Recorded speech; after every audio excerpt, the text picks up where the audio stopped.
Buenos días. En esta clase vamos a hablar sobre parasitosis entéricas. Los objetivos de esta clase son tres. En primer lugar, identificar cuáles son los factores que contribuyen a la transmisión, establecimiento y patogenia de la enteroparasitosis. En este contexto también vamos a identificar cuáles son las más adecuadas medidas de profilaxis para evitar la transmisión. Durante el transcurso de la clase vamos a repasar algunos aspectos bioquímicos y fisiológicos relativos al aparato digestivo y su relación con las parasitosis. Vamos a repasar los estadios infectantes y vías de infección y los vamos a asociar a la profilaxis. Vamos a determinar cuál es la localización de los distintos enteroparásitos, asociarlos a la patogenia y por lo tanto a las posibilidades de diagnóstico presuntivo a partir del desarrollo de patología y manifestaciones clínicas más relevantes. Y por último, a partir de todos estos aspectos vamos a determinar cuáles son los más adecuados abordajes para el diagnóstico de la enteroparasitosis. Estos conceptos se extenderán en el seminario respectivo. En esta diapositiva se señalan las características bioquímicas y físico-químicas del tracto gastrointestinal y vías biliares. Independientemente de su función en los aspectos digestivos, muchas de las características físico-químicas y bioquímicas contribuyen a limitar la infección por agentes bacterianos, virales y parasitarios, de modo tal que la alteración de estos parámetros puede dar lugar al establecimiento de una infección.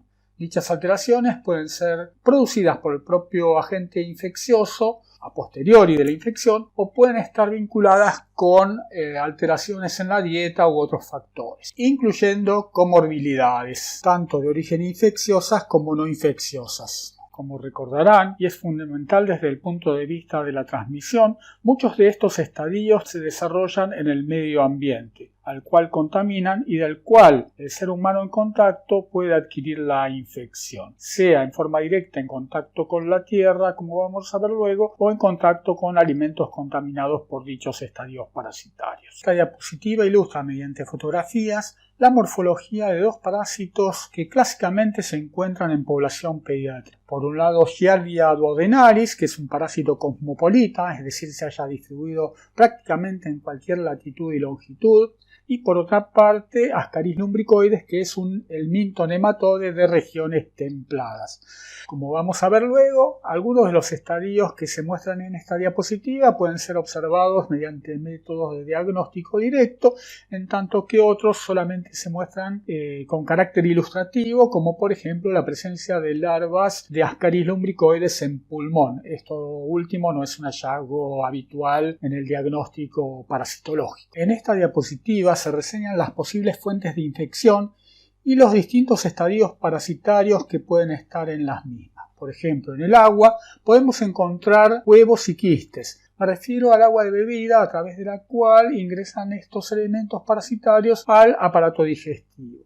Por otra parte, en el suelo también podemos encontrar huevos, quistes y larvas, en general como consecuencia de las prácticas de fecalismo, es decir, de deposición de materia fecal en el suelo que luego contribuye a la maduración en el caso de algunos estadios o contribuye a la contaminación indirecta del agua o alimentos. Y por último, alimentos generalmente de origen vegetal que pueden contener quistes y huevos como consecuencia también de las prácticas de fecalismo. De esta diapositiva debería quedar claro que las formas vegetativas de las enterobacterias y particularmente las coliformes son susceptibles al hipoclorito de sodio, lo que habitualmente se llama lavandina, cuando ésta está diluida a razón de 5 partes por millón. Importa señalar, sin embargo, que los quistes y huevos de los parásitos no son susceptibles al mismo. Por esta razón es necesario calefaccionar el agua con el objeto de que hierva por lo menos 3 a 5 minutos a fin de destruir a los parásitos. Esto se logra como consecuencia de la desnaturalización de las proteínas tanto estructurales como funcionales de los estadios huevo y quiste, lo que da lugar a su muerte. Esto da lugar a limitaciones si pensamos en términos de la población afectada, que en general es población de bajos o muy bajos recursos y que por lo tanto su acceso al gas es relativamente limitado o significativamente limitado, con lo cual la práctica de hervir el agua muchas veces se ve impedida, por lo menos en el largo término. Más allá de la resistencia química, los huevos y quistes de los parásitos tienen una significativa resistencia física. Si pensamos en términos de huevos, por ejemplo, de Ascaris lumbricoides, hay estudios que han demostrado que los mismos pueden permanecer viables a lo largo de alrededor de 5 años cuando la temperatura edáfica, es decir, del suelo, es relativamente templada, es decir, entre los 10 y 20 grados centígrados. De ello surge que es necesario realizar un adecuado diseño de los planes de desparasitación, particularmente de los planes de desparasitación masiva, ya que la interrupción prematura da lugar a la ineficiencia de dichos planes. Por ejemplo, si todavía persisten individuos infectados que pueden eliminar huevos después de los planes de desparasitación, o los planes de desparasitación no perduran suficiente tiempo como para desparasitar a la mayor parte de la población, particularmente pediátrica, o lo que es peor, se suspenden los planes de desparasitación y esto da lugar a que, como consecuencia de la persistencia de los huevos en el medio ambiente, los individuos se vuelvan a parasitar, todo el esfuerzo económico y social va a ser absolutamente en vano. En la medida en que los parásitos que se encuentran en el medio ambiente pueden resistir distintas condiciones, tanto climáticas como edáficas, ocurre la posibilidad de infección y, una vez infectado, el individuo tiene capacidad para transmitir la infección. Por lo tanto, en este contexto, toma importancia tanto la vía de infección, es decir, de ingreso, como de egreso, es decir, la vía a partir de la cual el patógeno, en este caso los enteroparásitos, salen del individuo infectado, y particularmente el estado en que salen del individuo infectado. Puede ocurrir que emerjan del hospedero inmediatamente infectantes, en tanto que otros deban madurar en el medio ambiente. Y esto es importante desde el punto de vista de la dinámica de transmisión. De la misma manera, tener una idea estimativa de la carga ambiental de elementos infectantes, así como de la dosis mínima requerida para que se establezca la infección, puede contribuir a determinar cuáles son las más adecuadas medidas para prevenirlo. Como ejemplo, consideremos la dosis infectante de la mayoría de los protozoarios intestinales, que es de aproximadamente 10 quistes, es decir, 10 quistes son capaces de establecer una infección efectiva. En comparación, se requieren al menos 10.000 veces más unidades formadoras de colonia de Escherichia coli enterotoxigénica para establecer la infección. ¿Es este dato relevante? Por un lado, sí, pareciera que se requieren al menos 10.000 veces más Escherichia coli que parásitos. Sin embargo, si uno tiene en cuenta la carga ambiental, esto da como resultado que Escherichia coli enterotoxigénica tiene una efectividad mucho mayor para establecer la infección. Otro aspecto a considerar desde el punto de vista de la dinámica de transmisión es la vía o puerta de entrada. Si bien en términos generales esta es la vía oral, bajo circunstancias particulares y en el caso de ciertos patógenos y particularmente parásitos, la puerta de entrada suele ser percutánea, como por ejemplo en el caso de las uncinarias o en el caso de Strauchiloides stercoralis. Esto impone al parásito ciertos requisitos para establecer una infección efectiva que termine dando lugar a su localización en el intestino delgado. Es decir, la posibilidad de establecerse en el intestino delgado es claramente más difícil para Strauchiloides stercoralis, que tiene que hacer todo un recorrido extraintestinal, que para otros parásitos que directamente ingresan por vía oral y alcanzan su localización definitiva en el intestino delgado o en el colon, de forma directa, tal como ocurre en el caso de los protozoarios intestinales o en el caso de los nematodes o cestodes que no realizan ciclos extraintestinales. A esta altura del curso deberían tener claro que son las características de diseminación y localización de los patógenos lo que determina las consecuencias fisiopatológicas y, como consecuencia de ello, la emergencia de los signos y síntomas clínicos. Por supuesto, también hay que tener en cuenta los propios mecanismos patogénicos de los diversos patógenos y, en el caso que nos compete, de los enteroparásitos. Estos, a su vez, asociados a aspectos epidemiológicos y estudios complementarios permitirán configurar un adecuado diagnóstico presuntivo. En la diapositiva se representa, en el contexto de las infecciones enteroparasitarias, la localización de distintos parásitos intestinales, distinguiéndolos de acuerdo al grupo al que pertenecen y su localización, es decir, alta, intestino delgado, o baja, colon. Sin embargo, también es importante señalar que tanto en el intestino delgado como en el colon en particular,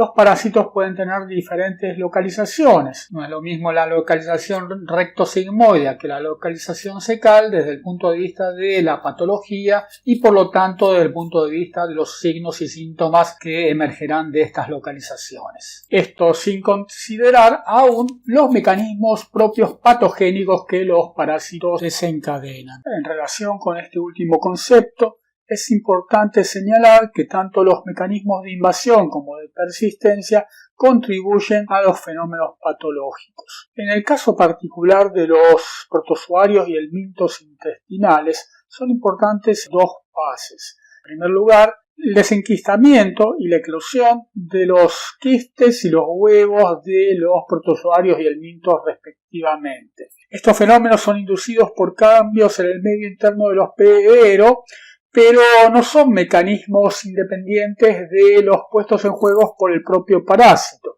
Es decir, son mecanismos activos del parásito. No es como si el hospedero descascarara a los quistes de los protozoarios o a los huevos de los helmintos. En el contexto de la invasión son importantes fenómenos como el contacto y la motilidad, así como la penetración. Estos aspectos ya los vimos en microbiología 1.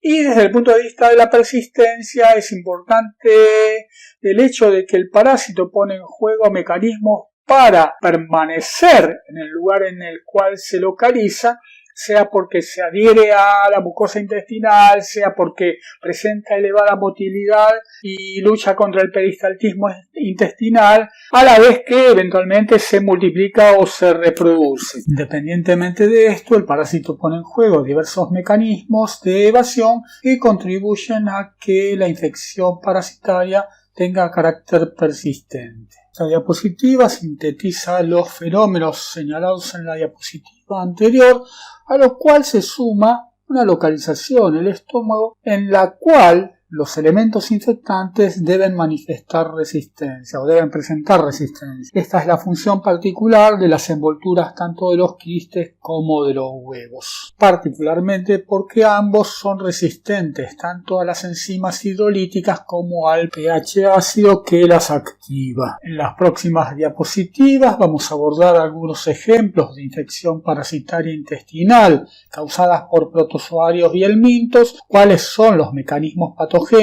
cuáles las consecuencias patológicas y a partir de ello qué manifestaciones clínicas preeminentes pueden presentarse y a partir de ahí cómo se encara el diagnóstico presuntivo y por último el diagnóstico de certeza. Aspectos puntuales y más extensos van a ser vertidos en el seminario correspondiente. A partir de ahora vamos a revisar los mecanismos patogénicos que dan lugar a las consecuencias clínico-patológicas asociadas a las infecciones parasitarias intestinales. Por lo general, la masa de materia fecal normal por día es de alrededor de 80 a 270 gramos, lo cual depende de la edad del individuo. Importa mencionar que el signo principal de las infecciones intestinales, sean estas virales, bacterianas o parasitarias, es la diarrea. Desde el punto de vista de sus características, las diarreas pueden ser secretorias, es decir, con un alto contenido acuoso, mal absortivas u osmóticas,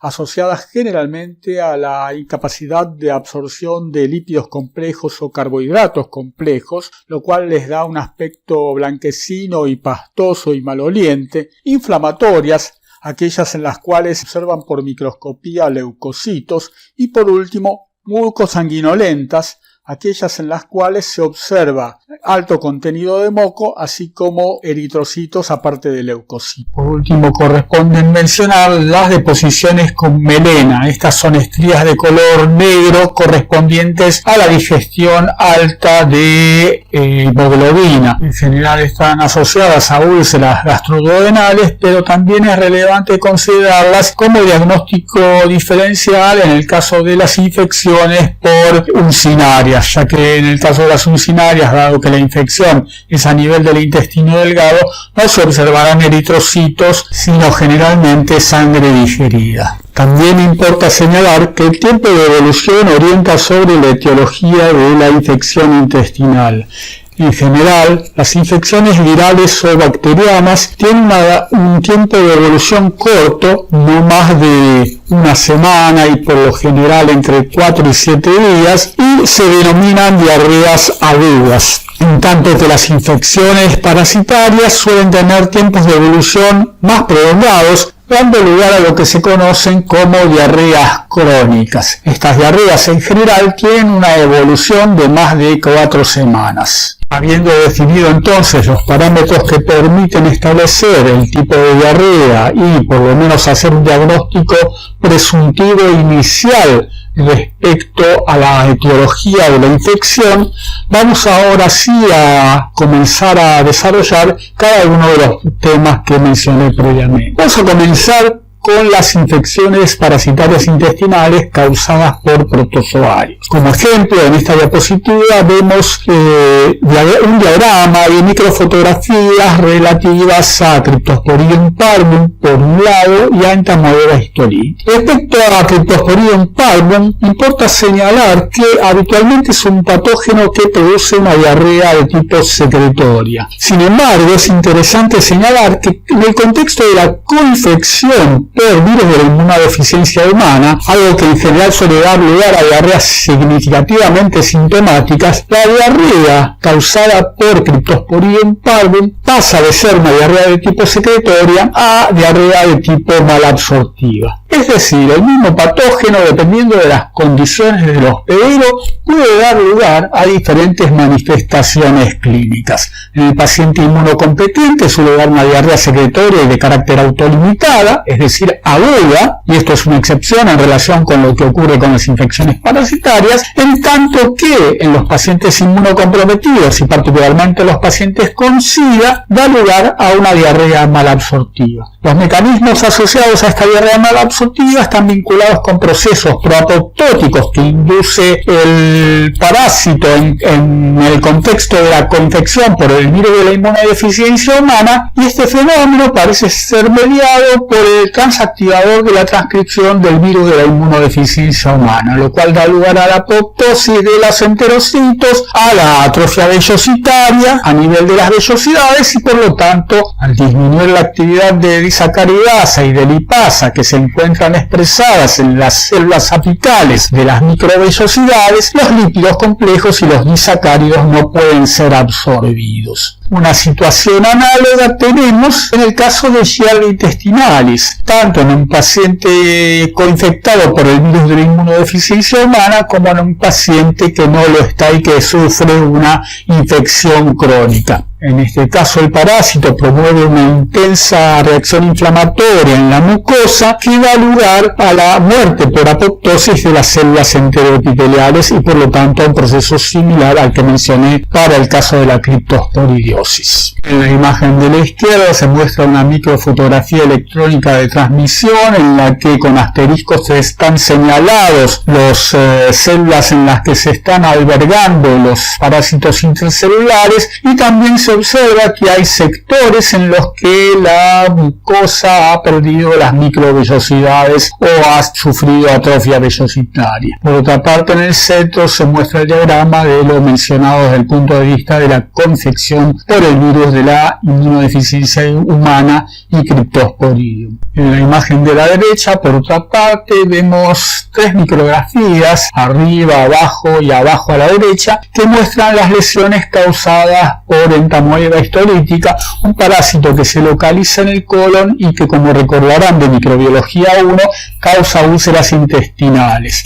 Por otra parte, arriba a la derecha en la imagen se observa el aspecto de las úlceras mediante una videocolonoscopía. Como recordarán, estas úlceras tienen el típico aspecto de úlceras en botón de camisa, es decir, angostas en el ápice, ensanchadas en su base. Próxima diapositiva resume mediante un esquema los diversos mecanismos mencionados y las consecuencias clínico-patológicas a las que estos mecanismos dan lugar.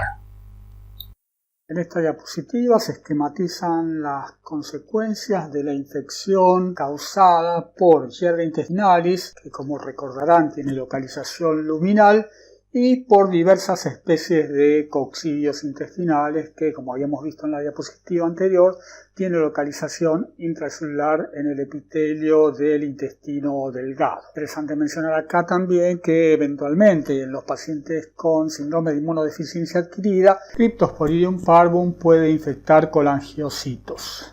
De hecho, la infección por Cryptosporidium parvum es la causa de colangitis esclerosante más importante en los pacientes con síndrome de inmunodeficiencia adquirida. El dato más relevante en el caso de la infección por Giardia es que causa una significativa malabsorción como consecuencia de la atrofia vellositaria. ¿Cuáles son las causas de esta atrofia? En principio se piensa que puede ser el contacto, no se conoce si existen toxinas y parece ser que la respuesta inflamatoria juega un papel relevante en este fenómeno. Por otra parte, en el caso de los coccidios intestinales, como consecuencia de la localización y multiplicación intracelular en los enterocitos, se produce la lisis de los mismos, dando lugar a procesos inflamatorios. Esto genera atrofia vellositaria y da lugar al desarrollo de diarrea malabsortiva. Por otra parte, el parásito activa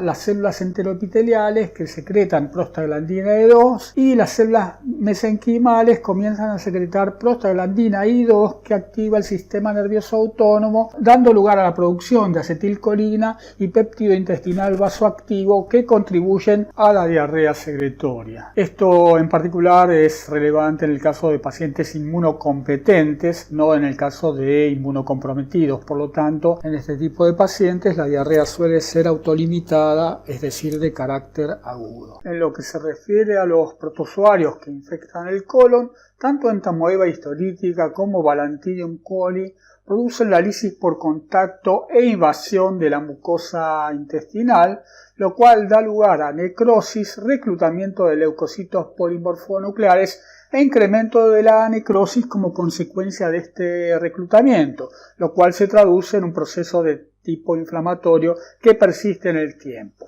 En este contexto, la diarrea suele ser mucosanguinolenta dada la localización de los parásitos y las lesiones que estos parásitos producen.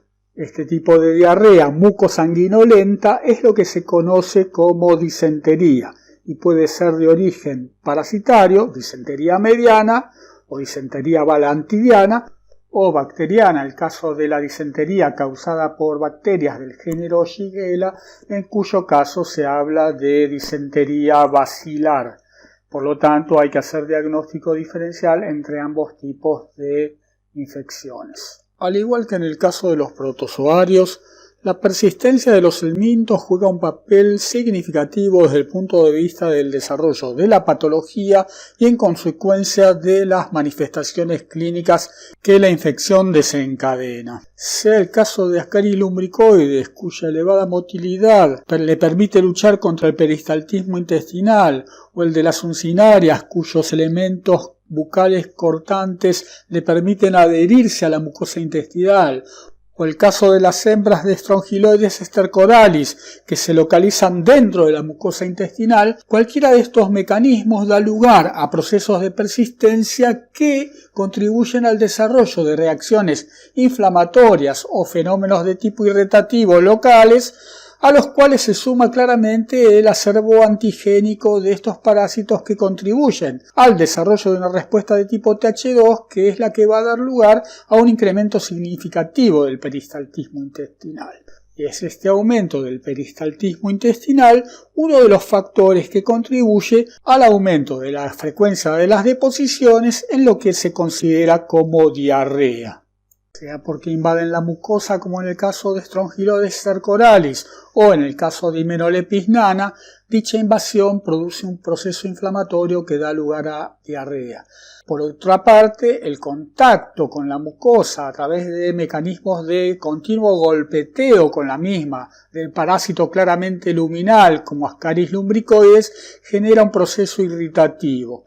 Y por último, como mencioné previamente, las uncinarias generan por contacto un fenómeno traumático a partir de la presencia en estos parásitos de placas o dientes cortantes que utilizan para acceder a la submucosa y a los vasos sanguíneos a fin de alimentarse con plasma y eritrocitos. Esto lleva a la necrosis de las células de la mucosa y como consecuencia al reclutamiento de leucocitos polimorfonucleares neutrófilos, entre otras células inflamatorias. Aparte de esto, dicho contacto genera microhemorragias y da lugar a lo que yo había mencionado previamente como melena. Esta diapositiva muestra a la izquierda una micrografía de una sección de microvellosidad intestinal en el intestino delgado, en la que se detectan dos cisticercoides de Hymenopilus nana. Si bien se trata de una microfotografía en blanco y negro, se notan claramente las células correspondientes al infiltrado inflamatorio afectando la mucosa.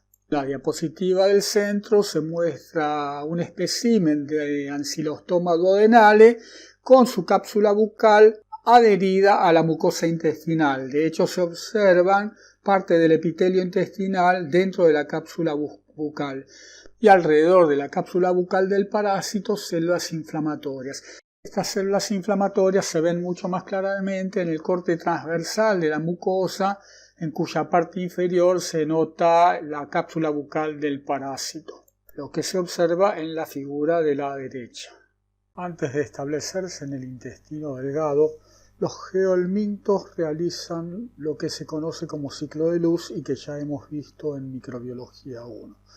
Como consecuencia de ello, migran hacia el pulmón donde se desarrolla el síndrome de Loeffler. Esta es una forma de eosinofilia pulmonar caracterizada, entre otras cosas, por el desarrollo de disnea, jadeo, tos, ocasionalmente erupción cutánea y fiebre. Es importante señalar que, con la excepción de los infiltrados inflamatorios migrantes en pulmón, todos los signos y síntomas mencionados pueden estar presentes en intoxicaciones medicamentosas y en procesos alérgicos, de modo tal que en este contexto es necesario realizar el diagnóstico diferencial. La fase migratoria y de tránsito por el pulmón se caracterizan por una variable eosinofilia periférica que depende del agente etiológico y bien la eosinofilia es un rasgo que caracteriza esta manifestación, es importante señalar que la misma es leve o moderada, oscilando entre el 5 y el 20%, cuando, por ejemplo, en las eosinofilias inducidas por alergia de tipo medicamentoso pueden llegar hasta el 40%. Si uno realiza placas radiográficas a lo largo del tiempo, verá que los infiltrados no tienen un desarrollo centrífugo como ocurre con las infecciones bacterianas, sino que van modificando su posición a lo largo del tiempo. En general, este cambio de posición es claramente ascendente desde la base del pulmón hacia el árbol respiratorio. En esta diapositiva se esquematizan a la izquierda los eventos que ocurren durante la infección por el parásito Strongyloides cercoralis, que, como recordarán, ingresa a través de la vía percutánea.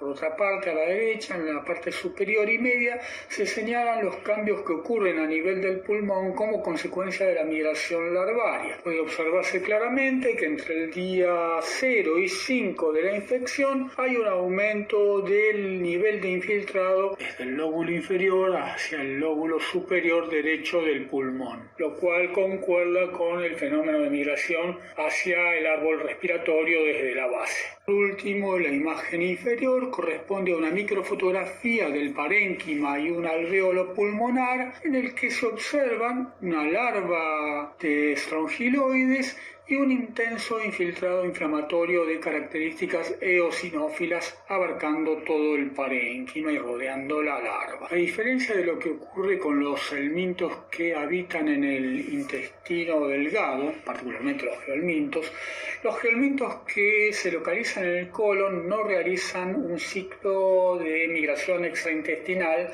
de manera natural. Por lo tanto, los mecanismos patogénicos y la patología emergente de los mismos suele estar limitada a la localización colónica. En el diagrama de esta diapositiva se esquematizan la patogenia y las consecuencias de los mecanismos patogénicos asociados a las infecciones por Trichuris trichura y Enterobius vermicularis. En primer lugar, en el caso de Trichuris trichura, el contacto a través de las lancetas da lugar a fenómenos de necrosis e inflamación con reclutamiento de leucocitos polimorfonucleares que intensifican el fenómeno de necrosis. En términos generales, la necrosis, si ocurre en todo el trayecto colónico, suele dar lugar a diarrea, pero si esta ocurre en la porción distal, particularmente en la rectosigmoidea, se suele manifestar disentería. Aparte de esto, en infecciones de carácter muy prolongado y como consecuencia de la persistente estimulación de los plexos mientéricos, particularmente en la región rectosigmoidea, puede ocurrir prolapso rectal, que generalmente está asociado también al fenómeno de desnutrición del paciente, siendo ambos fenómenos, la hiperestimulación de los plexos mientéricos y la desnutrición, factores que contribuyen a la relajación de los músculos esfínteres externo e interno, dando lugar al prolapso. Como podemos ver de los ejemplos que mencioné hasta el momento, la infección parasitaria intestinal cursa con un cuadro típico que es la diarrea. Y esta diarrea en general tiene como características el hecho de ser promovida por componentes inflamatorios que se desarrollan al nivel de la mucosa intestinal. Tiene que quedar bien en claro, sin embargo, que esta inflamación que se produce en la mucosa no se traslada necesariamente a la composición de la materia fecal, en el sentido en que una cosa es que ocurra inflamación a nivel de la mucosa y otra cosa es que la diarrea per se considere una diarrea inflamatoria como consecuencia de la presencia en la materia fecal de leucocitos.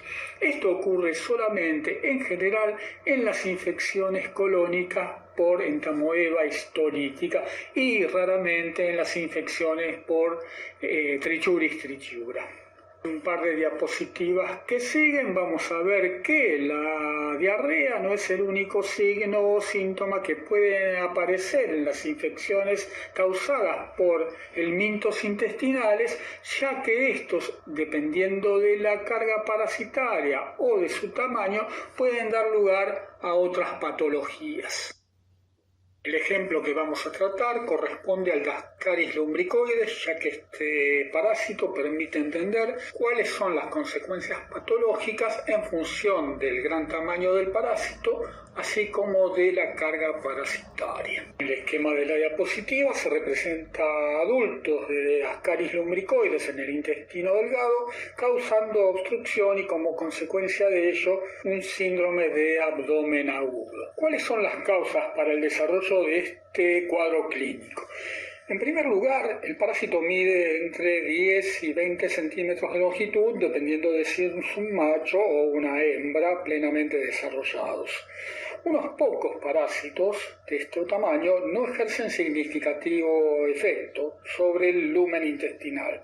Sin embargo, en contextos socioeconómicos y ambientales en los cuales pueden ocurrir reinfecciones y particularmente en población pediátrica, la presencia de varias decenas o aún centenas de parásitos en el intestino delgado puede dar lugar a la formación de bolos u ovillos de parásitos que contribuyan a la obstrucción intestinal. Como consecuencia de esto se presenta dolor severo y de tipo cólico a nivel abdominal, sea a la palpación o en forma espontánea. Eventualmente el paciente también puede desarrollar fiebre si como consecuencia del fenómeno obstructivo hay ruptura de la pared intestinal y siembra de la flora bacteriana hacia el peritoneo. Otra consecuencia asociada a la alta carga parasitaria es la migración ectópica. Por ejemplo, Ascaris lumbricoides tiene la capacidad de migrar hacia el ducto de Wilson o al colédoco, como consecuencia de lo cual puede desencadenar pancreatitis o colecistitis respectivamente. Uno de los signos asociados a la obstrucción coledociana suele ser la ictericia, que en el estudio de laboratorio demuestra incremento de la bilirrubina a predominio directo. No lo ejemplifico en esta clase, pero pueden hacer una búsqueda en la web a los fines de determinar cuáles son las causas por las cuales Enterobius vermicularis causa apendicitis verminosa. En esta diapositiva se muestra en ejemplos fotográficos las consecuencias clínico-patológicas relativas a la carga parasitaria y al tamaño de los parásitos. En la diapositiva superior izquierda muestra un campo quirúrgico en el cual se observa el intestino delgado, bajo el cual se muestran dos tazas en las cuales se han depositado grandes cantidades de Ascaris lumbricoides. A la derecha, arriba, por otra parte, se muestra el resultado de una apendicectomía en la cual se puede observar Ascaris lumbricoides. De hecho, la apendicitis por Ascaris lumbricoides también es otra complicación debido a la migración ectópica del parásito. Y por último, abajo, un estudio ecográfico muestra en el colédoco una imagen compatible con una colecistitis de tipo verminosa.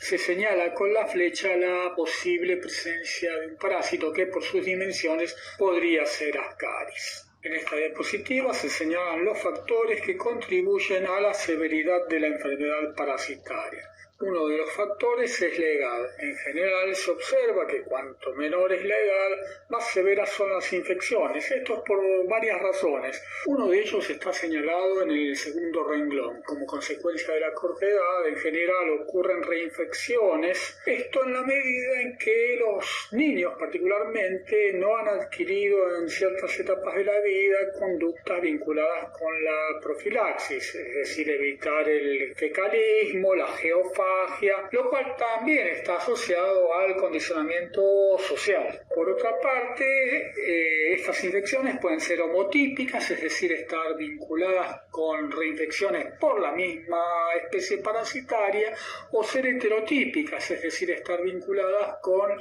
la infección por otras especies parasitarias, lo cual da lugar a que los niños en general presenten poliparasitismos. Esto es muy frecuente en villas miserias, donde los niños pueden tener infecciones en forma simultánea por giardia intestinales, por Ascaris lumbricoides, por Churis trichiura, y todos estos parásitos, ejerciendo daño a través de distintos mecanismos, contribuirán a que la enfermedad en términos globales sea más severa. Otros factores que contribuyen a la severidad ya los mencionamos en el ejemplo anterior cuando hablábamos de Ascaris. Uno de ellos es la carga parasitaria elevada y otro las localizaciones ectópicas.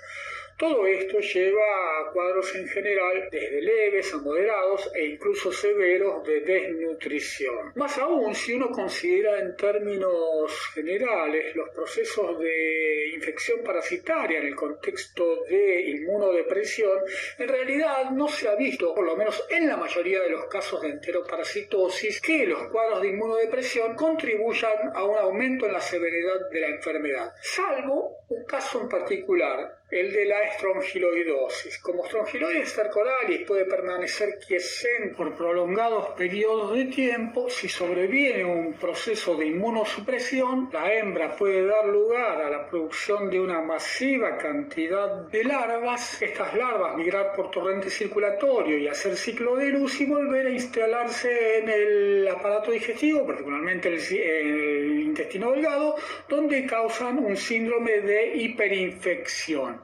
Eso también puede ocurrir a nivel pulmonar, es decir, haber una acumulación significativa de larvas a nivel pulmonar.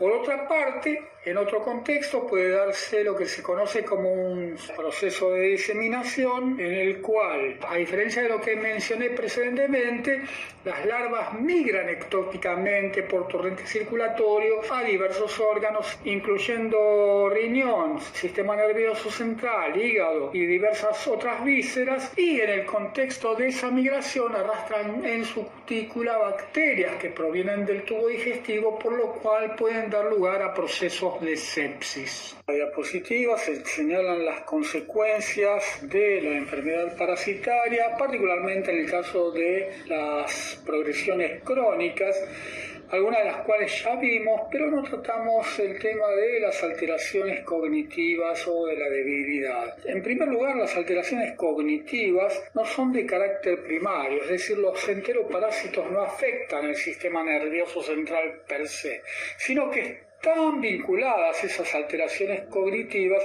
fundamentalmente a contextos sociales en los cuales, como consecuencia de la pérdida de días de escolaridad, particularmente en poblaciones pediátricas de hogares de bajos recursos económicos, se pierde la capacidad o se pierde la posibilidad de aprendizaje y, lo que es significativamente importante, se pierde muchas veces la posibilidad de alimentarse, dado que por lo menos en parte una de las comidas diarias, el desayuno, es administrado por la escuela, al menos en el caso de la escuela pública. En las próximas diapositivas vamos a conjugar los abordajes que permiten llegar al diagnóstico de certeza. A partir del conocimiento de las variables epidemiológicas, de las variables clínicas y de los resultados obtenidos a partir de estudios complementarios, uno puede delinear un diagnóstico presuntivo. Su objetivo es acotar el posible espectro de agentes etiológicos responsables de las manifestaciones clínicas, es decir, de los signos y síntomas,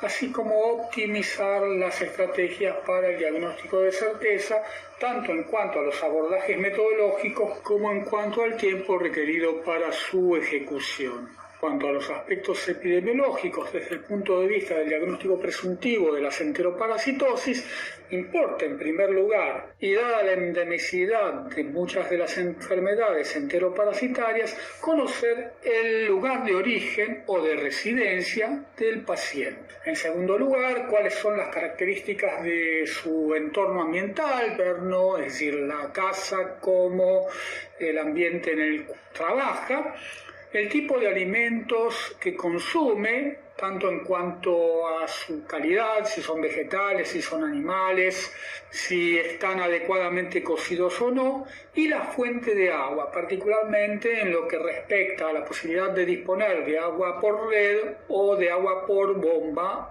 es decir, agua de pozo, dado que, dependiendo de la profundidad del pozo, esta puede o no contaminarse con la napa freática. En general, se considera que pozos seguros son aquellos que obtienen agua a partir de napas de más de 100 metros de profundidad. De la misma manera, las características del suelo, tanto en su domicilio como en el entorno en el cual trabaja, y el tipo de vestimenta, es decir, puede ocurrir que esté trabajando en un área donde sean endémicas las uncinarias y strongyloides y no tenga un calzado o ropa adecuado como para evitar el contacto del suelo con la piel. Aparte de volcar los datos epidemiológicos y clínicos del paciente, muchas veces es necesario realizar estudios complementarios. Estos pueden ser de laboratorio, como por ejemplo realización de hemogramas para determinar si existe anemia o eosinofilia, o estudios por imágenes para determinar si el paciente presenta un cuadro de tipo obstructivo y en qué consiste dicho cuadro obstructivo. Desde el punto de vista funcional, una de las pruebas más extendidas es la prueba de absorción de la dexilosa. La dexilosa es un monosacárido fácilmente absorbible por el intestino delgado en condiciones íntegras, en tanto que si existen alteraciones su absorción es menor. La prueba consiste en administrarle al paciente dexilosa por vía oral, determinar la concentración en sangre 1 hora después de la administración, ya que en ese momento se espera el pico de concentración en sangre, y a las 5 horas de la administración determinar la presencia de dexilosa en orina, mediante una prueba colorimétrica o basada en la detección por anticuerpos. Es importante señalar que la prueba requiere la preparación del paciente con un ayuno de frutas de por lo menos 24 horas y un ayuno total de al menos 8 horas. En resumen, teniendo en cuenta datos epidemiológicos, clínicos y de estudios complementarios, uno puede configurar un espectro reducido de agentes etiológicos o de etiologías no necesariamente infecciosas que pudieran dar lugar a las manifestaciones clínicas que el paciente presenta. En el recuadro inferior se presentan algunos ejemplos sobre estas características del diagnóstico diferencial. Por ejemplo, es necesario distinguir las infecciones causadas por Giardia de un espectro amplio de etiologías, todas las cuales producen síndrome de mala absorción. Lo mismo ocurre en el caso de la amebosis, ya que esta parasitosis cursa eventualmente con disentería. Por lo tanto, hay que hacer diagnóstico diferencial con otras etiologías infecciosas y aún con etiologías de origen inflamatorio no infeccioso que pueden cursar con disentería o cuadros de tipo disenteriforme. En la próxima diapositiva se expone el flujo de trabajo para arribar al diagnóstico de certeza. En términos generales, el diagnóstico de certeza incluye 3 fases principales. En primer lugar, la preparación del paciente, en segundo lugar, la recolección de la muestra y, por último, la realización con la muestra de diversos procedimientos que llevan al diagnóstico de certeza, que implica la realización de ciertos procedimientos metodológicos a los fines de poder establecer con la mayor sensibilidad, especificidad y valores predictivos positivo y negativo la identidad del agente etiológico o del proceso metabólico o de otra índole que está causando los signos y síntomas del paciente. En el caso de las infecciones parasitarias, la preparación del paciente incluye suprimir en la dieta la ingesta de verduras de hoja, legumbres, granos y calabazas o cualquier otro tipo de alimento que tenga alto contenido de fibra, aceleradores sobre el tránsito intestinal, dado que esta aceleración puede dar lugar a una disminución en la sensibilidad del método diagnóstico. Asimismo, debe suprimirse, en el caso de que el paciente lo tenga como costumbre, el consumo de polen, ya que este puede contribuir a artefactos durante los procesos de observación, como vamos a ver luego. También deben suprimirse ciertos medicamentos, por ejemplo, en principio, los antiparasitarios y los reguladores de tránsito intestinal. ¿Por qué? Porque en general los antiparasitarios, si fueron administrados en forma espontánea, pueden dar lugar a una reducción de la carga parasitaria y disminuir por lo tanto la sensibilidad del método diagnóstico. Y en cuanto a los reguladores del tránsito intestinal, porque eso modificaría la posibilidad de detección al modificar la cantidad de parásitos en la unidad de muestra que se va a tomar. Por último, en relación con los radiopacos, estos, al igual que el polen, generan una serie de artefactos que luego vamos a comentar. El siguiente paso en el diagnóstico enteroparasitológico consiste en la recolección de la muestra. Esta es una muestra carácter fijado y seriado. ¿Qué significa esto? Que la muestra debe ser colocada en un frasco limpio, no necesariamente estéril, que contenga un fijador convencional que es el formol, al 5% en agua. ¿Y qué significa seriada? La muestra debe ser colectada a lo largo de 6 días o 12 días en forma alterna. Esto quiere decir un día sí, un día no, de modo tal que al final de la toma de muestra vamos a haber colectado entre 3 y 6 muestras. ¿Cuál es el objetivo de la obtención seriada de muestras? Esto debe hacerse así, ya que ni los protozoarios se diferencian de trofozoito a quiste en todos los momentos durante la colección de la muestra, ni los estodes ni los nematodes producen huevos permanentemente. Por lo tanto, este método de recolección aumenta la sensibilidad.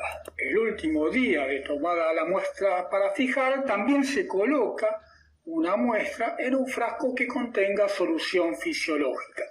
El objetivo es remitirlo inmediatamente junto con la muestra fijada con el fin de que en el laboratorio puedan identificar trofozoitos viables. Hablamos de la la muestra seriada, pero no especificamos qué cantidad de muestra. Se considera que la toma de una muestra equivalente a la punta de una espátula baja lengua o a una cucharita medianamente colmada de las de tipo de té o de las de tipo de helado es suficiente como muestra individual. Todas ellas en conjunto se van a colocar en el frasco con formalina, es decir, con formol al 5%, y van a ser procesadas como tal en el laboratorio.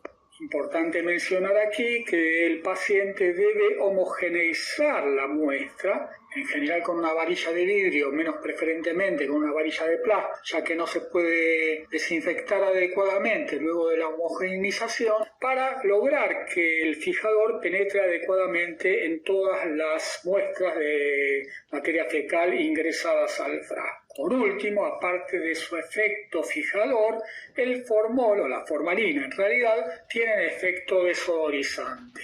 Aparte de los métodos basados en la detección de elementos parasitarios en materia fecal, existen métodos específicos para algunas parasitosis. Por ejemplo, en el caso de la infección por Enterobius vermicularis, no se utilizan muestras de materia fecal, sino que, aprovechando el hecho de que el parásito hembra deposita huevos en las márgenes del ano y estos huevos persisten adheridos en la región perianal por un cierto periodo de tiempo, se puede emplear una cinta de celofán engomada con la cara adhesiva hacia el exterior, adherida a una espátula baja lengua, para pasarla alrededor de la región perianal, para colocarla con su cara adhesiva sobre un portaobjetos, a los fines de realizar la observación. Esto es adecuado para la población pediátrica, pero en el caso de población adulta que tiene pilosidades, lo que se suele emplear es una gasa embebida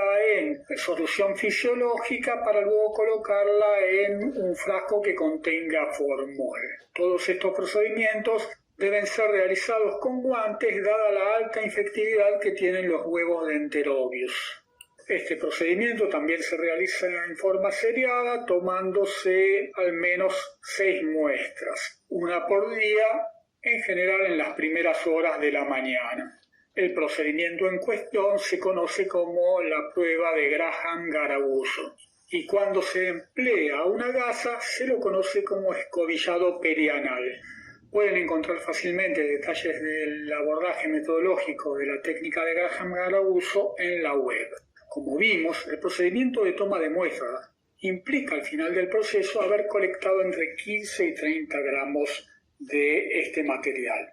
Claramente no se va a observar todo el material y existen métodos justamente que permiten concentrar la muestra con dos fines: reducir el volumen de la muestra, la masa de la muestra, y por otro lado aumentar la sensibilidad al permitir que los elementos parasitarios que estaban distribuidos en toda la masa colectada se concentre en una masa mucho más pequeña. Métodos de concentración más empleados consisten en los métodos de sedimentación, flotación o mixto, es decir, lograr que los elementos parasitarios sedimenten como consecuencia de una fuerza centrífuga o floten como consecuencia de su colocación en un medio hiperdenso, o hay métodos que combinan ambos procedimientos.